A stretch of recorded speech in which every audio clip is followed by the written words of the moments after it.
10 টাকা শের ধরে চালকে এখনো পেটের ভিতর গরম রয়েছে, ফাঁপা যায়নি। এখন আবার নতুন করে এই কার্ড সেই কার্ড, গাঁটে গাঁটে কার্ড। এই সব কার্ড হলো ভুয়া কার্ড। যেমন 10 টাকা দরের চালের আশ্বাসটা ছিল ভুয়া, এই কার্ডগুলো হইলো সেই রকম ভুয়া। এইসব ভুয়া কার্ডকে আগামী 12 তারিখ জনগণ ইনশাল্লাহ লাল কার্ড দেখাবে। 15.5 বছর ভিক্ষুকের ঝুলি গলায় নিয়ে অনেকের যাত্রা শুরু করেছিল রাজনীতিতে। পরে তারা হয়েছে হাজার হাজার কোটি টাকার মালিক, এবং নিজের বাপের বাড়ি যতটা ধনী শ্বশুর বাড়িতে বানাইছে তার চেয়ে বেশি। ওই চুরির টাকা কোথায় রাখবে? জনগণের চুরির টাকা নিয়ে ওখানে রেখেছে। আমরা ওই নতুন শ্বশুর বাড়ি আর তৈরি করবো না ইনশাআল্লাহ। আমরা যুবকদের হাতে বাংলাদেশের দায়িত্ব দিতে চাই, আমরা বেকার ভাতা দিতে চাই না। 24-এর যুবকেরা কোথাও গিয়ে কারো কাছে বলে নাই দে দে বেকার ভাতা দে, স্লোগান দিয়েছিল কেউ? আজকে বেকার ভাতার কথা উঠে কেন?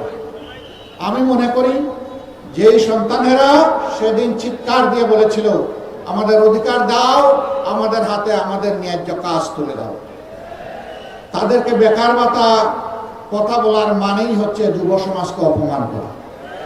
সম্মানিত ভাইরা, 10 টাকা শের ধরে চালকে এখনো পেটের ভিতর গরম রয়েছে, ফাঁপা যায়নি। এখন আবার নতুন করে এই কার্ড সেই কার্ড, গাঁটে গাঁটে কার্ড। এই সব কার্ড হলো ভুয়া কার্ড। যেমন 10 টাকা দরের চালের আশ্বাসটা ছিল ভুয়া, এই কার্ডগুলো হইল সেই রকম ভুয়া। এইসব ভুয়া কার্ডকে আগামী 12 তারিখ জনগণ ইনশাল্লাহ লাল কার্ড দেখাবে। এরপরে যে বাংলাদেশ জনগণের আকাঙ্ক্ষার ভিত্তিতে মহান আল্লাহর ইচ্ছায় গড়ে উঠবে, সেই বাংলাদেশে ইনশাআল্লাহ এই সমস্ত সামাজিক অপকর্ম চলতে দেওয়া হবে না। ন্যায় বিচার ইনশাআল্লাহ কায়েম হবে। বিচার এক একজনের জন্য এক এক রকম হবে না। সাধারণ একজন মানুষ অপরাধ করলে ওই নির্দিষ্ট অপরাধের জন্য বিচার করে তার যে শাস্তি হবে, দেশের প্রেসিডেন্ট প্রধানমন্ত্রী একই অপরাধ করলে তাদেরকেও ছাড় দিয়ে কথা বলা হবে না। একইভাবে তাদেরকেও বিচারের আওতায় আনা হবে, আসতে হবে। সেই দিনই ন্যায় বিচার কায়েম হবে ইনশাআল্লাহ। অপরাধে কারো কোনো দায় মুক্তি নেই। অপরাধ করেছে, অপরাধীকে শাস্তি পেতে হবে। যে দেশের টাকা লুণ্ঠন করে যারা বিদেশে পাচার করেছেন, তারা সহজেই টাকা ফেরত দিবেন আমরা জানি, কিন্তু এটা কার টাকা? এটা কি তাদের বাপদাদার টাকা? এটা 18 কোটি মানুষের টাকা। আজকে জন্ম নেওয়া শিশুর টাকা, ফুটপাতে হাত পেতে মানুষের কাছ থেকে যে ভাই বোন ভিক্ষা করে, এটা তাদেরও টাকা। রাষ্ট্রের আয়ের 3 খাত, ট্যাক্স, বিদেশি অনুদান এবং বিদেশি ঋণ, এই 3টা মিলে রাষ্ট্রের তহবিল সমস্ত মানুষের উপরে সমানভাবে দায় বর্তায়।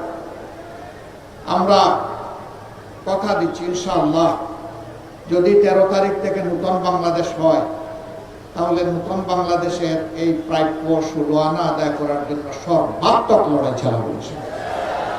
এখানে কোনো আপোষ নেই। আমাদের বার্তা স্পষ্ট, এনাফ ইজ এনাফ। যা হয়েছে যথেষ্ট হয়েছে। এই পথে আর কেউ হাঁটুক, কোনো ফ্যাসিবাদ হাঁটুক জাতি এটা দেখতে চায় না। আমরা মিথ্যা কোনো আশ্বাস জাতিকে দেব না।